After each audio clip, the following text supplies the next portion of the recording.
adımızı. Bizim adımız yok. Biz öğretmen adayı değil, atanamayan öğretmen değil, sadece ve sadece öğretmeniz. 2017 yılında yapılan 25.000 atamadan sonra sayının yetersizliği nedeniyle KPSS puanlarının geçerlilik süresi 2 yıla çıkarılmıştır.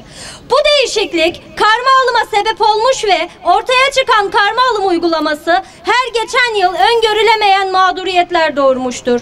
Bu yüzden 2020 KPSS puanlarının geçerliliği sona erdikten sonra karma alımın uygulamadan kaldırılacağı açıklanmıştır.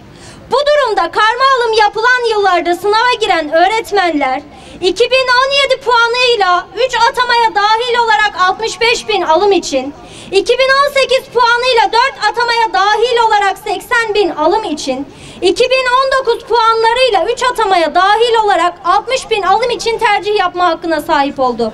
2020 KPSS'de yüksek puan alarak branşlarımızda iyi derece alan bizler ise 2017'de yapılan atamadan daha düşük bir sayı olan 20.000 atama açıklamasıyla mağdur olduk. Bu sadece karma alım yıllarının değil, son 23 yılın en düşük atama sayısıdır. Devletimizin bizi öğrencilerimizle kavuşturacağını düşünerek aylarca bekledik. Fakat yapılacak 20.000 öğretmen ataması Milli Eğitim Bakanı Sayın Ziya Selçuk'un her seferinde söylediği 40.000 üzeri atama için çalışıldığına dair sözleriyle ters düşmüştür.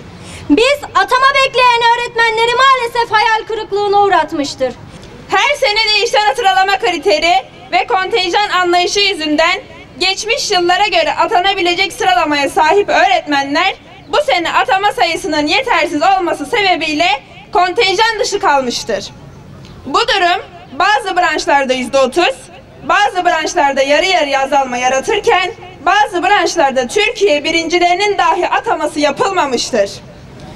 Ülke genelinde 107.909 öğretmen açığı vardır ve ayrıca okullarda 80.583 kişi ücretli öğretmen olarak çalışmaktadır. Ücretli öğretmenlerin sadece 37.000 eğitim fakültesi mezunu iken 35.000'i lisans, 8.000'i ön lisans mezunudur. Ücretli öğretmenlik başlı başına vahim bir durumdur.